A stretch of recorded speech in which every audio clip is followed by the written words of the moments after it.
Shalom Bapak Ibu dan Saudaraku, senang bisa menyapa saudara sekalian melalui firman Tuhan dengan tema mau memahami.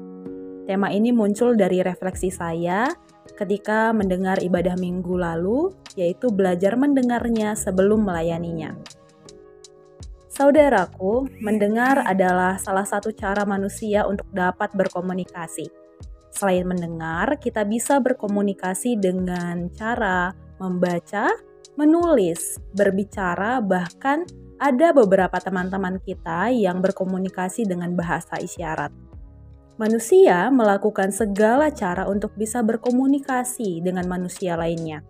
Bahkan bukan hanya kepada sesama manusia, ada banyak peneliti yang berusaha berkomunikasi dengan hewan dan tumbuhan. Saudaraku, komunikasi merupakan cara kita untuk bertahan hidup. Karena dengan komunikasi kita bisa saling memahami kebutuhan satu dengan lainnya. Dan saat ini kita sangat dimudahkan dengan teknologi yang semakin canggih. Kita dapat dengan cepat menemukan beragam informasi dari berbagai penjuru dunia. Semakin mudah kita mendapat informasi, semakin kita memilah-milah apa yang mesti kita terima. Semakin banyak kita mendapat informasi, tak jarang orang-orang kemudian bertanya-tanya, bagaimana aku mesti memahami panggilan Tuhan di tengah kemelut situasi di dunia ini? Saya percaya setiap kita pasti rindu memahami panggilan Tuhan dalam kehidupan kita.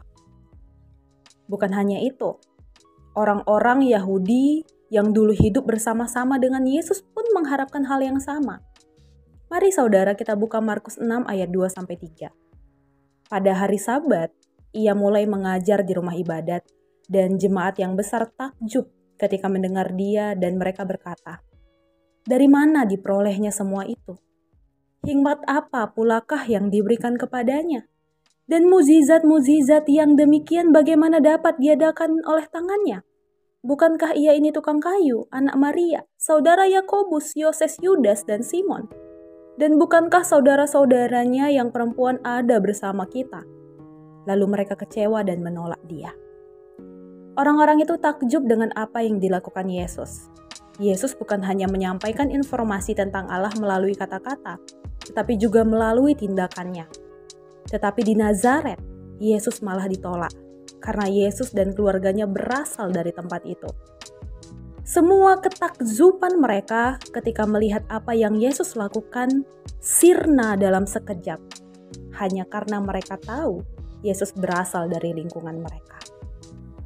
Dari kisah warga Nazaret ini, kita tahu bahwa memahami bukanlah hal yang mudah. Kita kadangkala hanya ingin memahami apa yang ingin kita pahami saja, memahami orang yang kita anggap layak saja. Bahkan paling sulit memahami orang terdekat kita, saudara kandung, ibu atau ayah kita.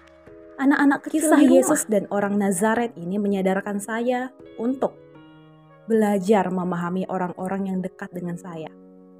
Orang-orang yang selama ini mungkin sengaja tidak sengaja terabaikan. Mungkin saja Tuhan berbicara dari apa yang selama ini dekat dengan kita. Namun terlalu sering kita mencari-cari sampai tersesat.